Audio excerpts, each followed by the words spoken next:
Ladies and gentlemen, what is up? It is your boy. Here's the truth. Golf, it's a gateway drug to performance anxiety. Do not argue with me about that. Let me tell you why, right? Think about it. All the situations, first team nerves, playing partner nerves, trying to finish a winning round nerves, just three-putted the last three hole nerves, right? The list goes on and on, baby. It's endless. Around each and every corner, danger awaits. Around each and every corner, an opportunity exists. The shitty committee just waiting to get into our mind, start talking that mess, and throw us way off our game. Now, if you're anything like me, this has probably happened a few too many times out there, a few too many times for our liking. Well, my friend, that changes today. I'm about to share with you a technique I have used with elite performers for the last 10 years. It's going to help you quiet your mind, stay focused, stay present, get rid of those nerves, and play your best golf. You ready for it? Let's go. Now, it's rude of me not to introduce myself. My name is Mindset Coach Trev, and welcome to my YouTube channel. I'm a sports psychology trained mental performance coach, and I've been working with elite performers for the last 10 years plus. If you're a golfer who's looking to improve your score, enjoy the game more, should just get better finally, well then please do yourself a favor, subscribe to my channel, smash that like button so I know to send you all the other tools and tips and tricks and ideas I release. Now, back to business. Here's the deal. I know it, you know it, golf's a brilliant game. But newsflash, it's also incredibly brutal. And one of the most brutal aspects of the game is the way it exposes your weaknesses. Out there on the course, there's nowhere to run, there's nowhere to hide. Now, while for some players, the fact of this fires them up, for a lot of others, myself included, quite oftentimes, it's crippling, it's demoralizing. It breaks us down to absolute pieces. We see this show up on the course by getting tight on the tee, white knuckling the club, right? Straight up just underperforming, making dumb decisions. I know you've been there before, don't lie to yourself. But after this video, things are gonna start changing for you. I got a hunch, and here's why. We're about to break down one of the most helpful, useful, and valuable techniques I teach. It's straightforward, it's simple, and literally, immediately after this video, you can start getting better. You can start changing what those rounds look like. If you're ready, let's dive in. Before we jump into the technique itself, I want to share with you a few key pieces of information that's going to complete this beautiful circle for you and really allow this tool, this technique to be impactful. When it comes to the nerves, when it comes to jitters, when it comes to the butterflies in the stomach, even when it comes to certain levels of performance anxiety itself, one of the most important factors in the entire equation is not the technique, but it's knowing when things are starting to settle in. By that, I mean we need to raise our level of awareness here. A few questions for you to consider. The first, right? What situations or what moments on the course tend to evoke these nerves, jitters, or perhaps performance anxiety? Secondly, when these nerves, jitters, perhaps anxiety start to set in, where do you feel them in your body, right? Is it the butterflies in the stomach? Is it the tightness of the shoulders, the neck, the traps, right? Is it sweaty palms? Maybe our grip starts to get a little shaky out there, right? We must have awareness though of what these cues are and when they set in. If we don't, we'll be totally blind to it. And then we're trying to fix or work through nerves, jitters, anxiety that's just too strong. The earlier we recognize it, the earlier we can do something about it. This is key. Now, we're not going to go into that any further because frankly, folks, I want to get right to the gold here. I want to give you this technique so you can start putting it into action. Whether you know the whole background or not, frankly, doesn't make that big of a difference for right here and right now. So remember, know the situations, know when it sets in, and know how it feels in your body, right? What are the earliest signs and signals that that nervousness, jitters, anxiety is starting to take root? Once you have that, well then great. let's continue on and let's get to the technique itself. Right off the bat, I gotta give props where props are due. I first discovered this technique from the great Dr. Inna Hazan. She has a brilliant, seriously, life-changing TEDx video where she breaks down the science behind this exact technique. She makes it clear, understandable, and really drives home the importance of why this stuff works. I've linked that video in the description below, so if you want to go there, click it, check it out, soak it in. Seriously, it's pretty great stuff. Today, we ain't gonna go that deep, right? You're busy, I'm busy, time is a ticket. So all I want to do is give you the absolute essentials, just the basics, just what you need to start making a difference out there on the course. No fluff, no extra BS, no nonsense, baby. Let's get to work. So, what is it? Well, the number one way for you to reduce and manage those nerves, jitters, and perhaps performance anxiety out there on the course is through breathing. Now, I already can hear your thoughts. Here we go again. Another mindset coach telling us to breathe. Well, folks, honestly, I get the frustration. There's a lot of junk out there, right? There's a lot of so-called experts. Today, I swear, what I'm about to share with you is the real deal. Let's take a look. When it comes to this technique, there's a very specific way I want you to execute it. It's not robust, it's not too difficult. In fact, it's quite straightforward. This technique is what we call resonance frequency breathing. That's right. Sounds complex, I know. Incredibly easy in application. When we tap into resonance frequency breathing, what we do is we send a message to our brain and to our heart, the two major communicators within our body. And we send a message that there is no threat, that we're not under attack, that there's permission for us to relax. Well, when this happens, both cognitively and physically, we benefit. When we relax in this manner, when our heart and brain know it's okay, our muscle tension releases, our shoulders drop, right? The blood comes back up to our brain so we can think clearly, manage our emotions, and make smart decisions. All three of which are pretty dang big keys out on the course. So, resonance frequency breathing. That's the answer. Now let's try it on for size. The first thing you're going to want to do to start training yourself with resonance frequency breathing is to head on over to exhaler.com. Now, I have absolutely no association with this website, but I think it's a brilliant tool for helping you get your breath locked in, loaded, and ready to really be a weapon out there on the course. Let's take a look. Now, when you get to exhaler.com, when you access the site, you'll notice there ain't a whole lot going on here. All we really have, center screen, is this little breath timer or breath pacer, this circle shifting in and out as time goes. What we really want to do is cue on up to this little menu in the top right corner of the screen. We want to click on that. This is where the magic happens. When you click on this menu, you'll notice there's some little scales, some little levers you can move around that impact the time or the pacing of this breath timer. Well, that's where the gold is at. You'll notice currently, right off the bat, this pacer is set for 4 seconds on an inhale and 6 seconds on an exhale. Slightly elongated on that breath out and with no holds in between. This ratio, 4 in and 6 out, hits at the core of resonance frequency breathing. When we breathe at this pace, what it does is it increases our heart rate variability and it creates a beautiful syncing between our brain and our heart. When this happens, the body shifts into a parasympathetic state or relaxed mode, and again, blood comes back to our brain, we think clearly, make better decisions, manage emotions, and our body tends to relax.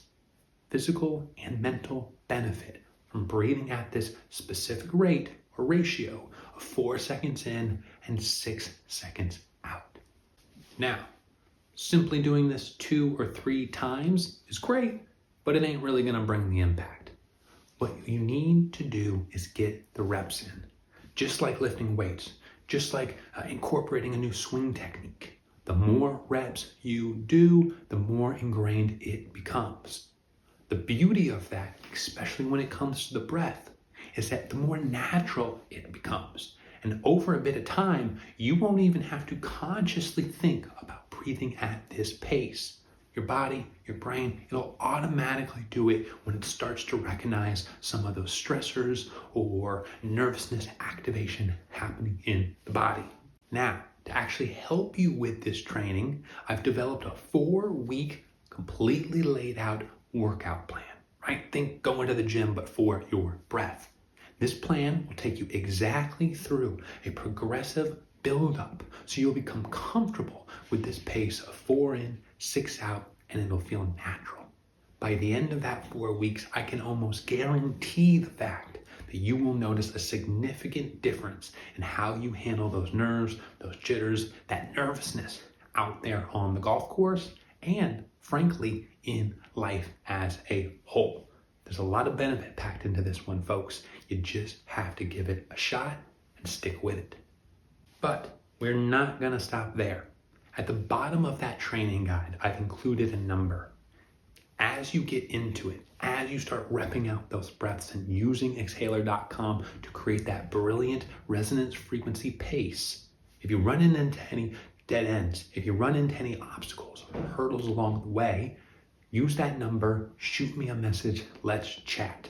You're not in this alone. I want to walk this path along your side. I want to make sure this stuff works for you. So give me a call, give me a text, don't call me, if you have any issues, and we're gonna figure it out together. All right, let's keep this train rolling. Now that you know the technique, you understand just the bit of background that you need to know, it's time to put it into action. The $1,000,000 question becomes, we don't want to train this just in a vacuum. We want to take this out onto the course, right? We want to put this into real life scenarios. Well, how the heck do we make that happen? As we briefly discussed earlier, the first thing you need to know, the first thing you need to think about is when and where do these nerves, jitters, a little bit of anxiety start to creep into the mix, right? What are the situations? What are the areas on the course? Do you see trends? Are there themes? Every time I'm here, this happens. Let's do a little bit of digging up and really think about it. The second most important step is we need to recognize where in our body we feel that jitters, nervousness, or anxiety. Again, is it the butterflies in the stomach?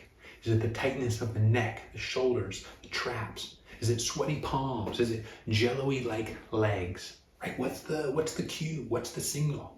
The quicker we pick that up, the quicker we recognize it, the quicker we can bring this tool into the mix.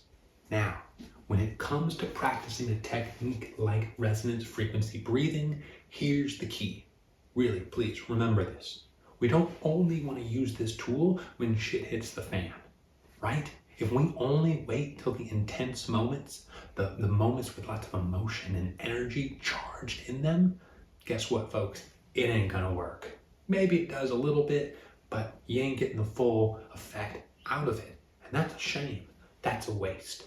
So what we want to do is we want to pick 2, 3, let's max it out there, different points within your routine, within your process that you will consistently practice this technique.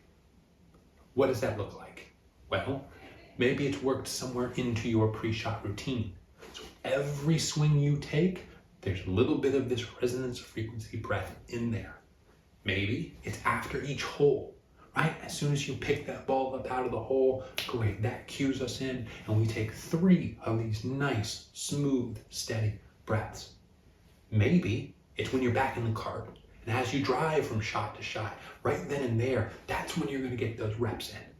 Right? The key and the similarity between all these areas is that there's no emotion, there's no pressure, right? These are static and singular moments in our round. We want to use this there to build that familiarity. And then, on top of that, when shit does hit the fan and we really need to settle in, great. Our mind, our heart, our body is familiar with this technique, and that impact of it really resonates. So we can drop into that settled place and play our best golf. Now, I'm ranting and raving over here. I already believe this stuff. Let me not sit here and get high on my own supply.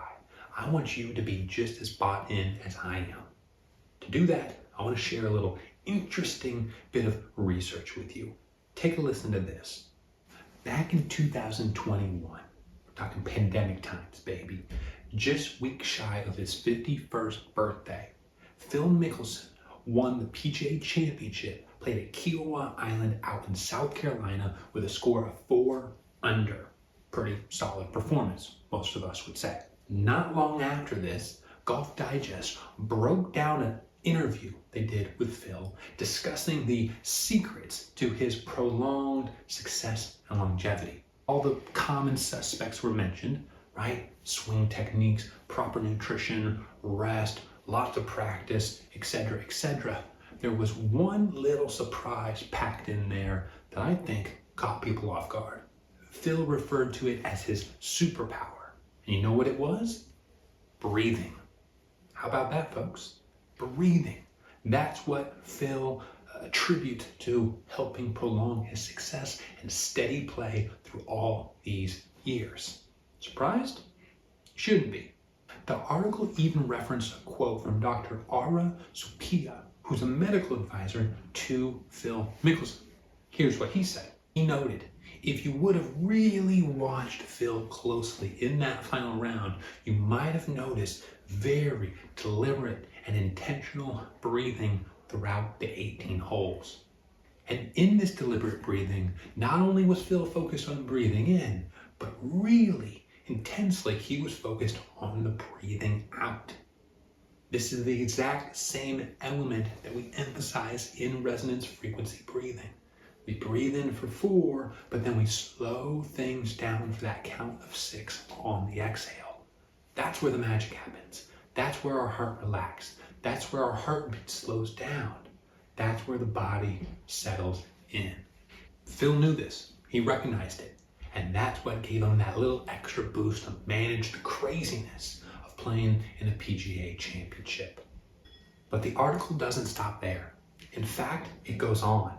And it even discusses how other performers, like Tiger Woods, used very similar techniques in 2008 to help secure the win out at Torrey Pines. This ain't a fluke, folks. It's not an outlier. All the greats are doing it. In golf, in professional sports, everywhere. In special warfare, right? This is a pillar of success. So why aren't you doing it? Well, after today, there's no more excuses. You got everything you need. It's time to go get it. So, where do we go from here? Well, let's summarize our main points. Point number 1, nervousness, jitters, that anxiety, it can strike at almost any moment out on the course. There ain't no change in that. We're not in control. Step 2, perhaps most important, considering step number 1, considering it can strike at any time, we gotta be armed and dangerous, baby. We gotta be locked and loaded with the tools, techniques, the strategies, whatever you wanna call it, that's going to allow us to thrive in those moments. How do we do that? Well, first, we gotta recognize in our body what nerves, what jitters, what that anxiety, what it feels like, and where it registers. Once we have that knowledge, great. We partner that up with a specific technique or tool that's going to not only signal mentally or cognitively, but also physically that it's okay to relax. As we've discussed in this video, that technique is resonance frequency breathing. That smooth 4 seconds in, that slow 6 seconds out. Find a repeatable place within your round that you can practice this. Again, it comes down to reps. And with a little bit of time, with a little consistency, sit back, relax, and watch how things change. Don't overcomplicate this. Jump down in the description below, click that link for the download I've made, and check out that resource. It's going to show you exactly how to build this out, how to follow the workout plan, and how to really get proficient and efficient with your breath. Whew. That's all I got for you today, folks. I'm out of breath. I need to go do some breathing myself now. Have a wonderful rest of your day. I'll see you here tomorrow for the next video. Have a beautiful one. Mindset Coach Trev out.